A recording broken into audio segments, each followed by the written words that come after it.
Tantely mambahona tokoa ny fiainana mifandimby ny tsara sy ny ratsy ary mifandimby ihany koa ny rahona sy ny masoandro. Hany ka tomany saromantsiky mba tsy hisaonana. Amin'ny alahelo lehibe ry tapaka sy namana no ilazana aminareo fa nodimandry i mompera iray maty tao anaty fiara nandritra ny fakany alokaloka teny Ambanihazo teny amin'ny universiteny Antsiranana. Raha ny karapanondro hita teny aminy dia mompera Jotombo Gabriel no maty tampoka tao anatin'ny fiara izay miasa ao Antsiranana fa avy any Ampanefena distrikan Voemara amin'ny faritra Sava.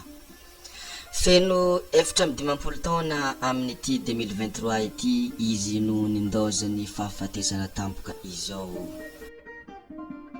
Ireo mpianatra natsikakitra fa ora maromaro ity fiara misy olona ity no tsy nihetsika ary to mahita olona matora hafahafa tao anaty fiara ka nanaitra avetrany ny tompon'andraikitra teny amin'ny universite.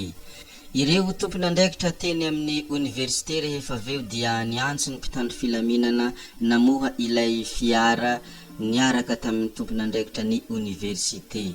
Rehefa nisokafina ny fiara hita fa efa maty ilay olona tao anatin' ity fiara ity ary fitsirihana natao dia tsy nisy namono ilay olona fa noho ny fijanonany fo na fahatapahany lalandra tampoka nanao krizy no nafaty azy. Ny fahafatesana tokoa mo lalankiraisana fa tombondalana ho an'ny lasa koa dia mivavaka ho azy isika mba hipetraka manintsinintsy eo ankavanany ray ary ho andrem-piadanana. Mankahery ihany koa ny fianankaviana izay mana manjo ary mankahery ireo namany mpiara-miasa sy ireo izay notaritiny fony mbola izy velona teto ambonin'ny tany. Koa dia mahereza tompoko lasy tompoko vavy ary mandria am-piadanana Jotombo Gabriel.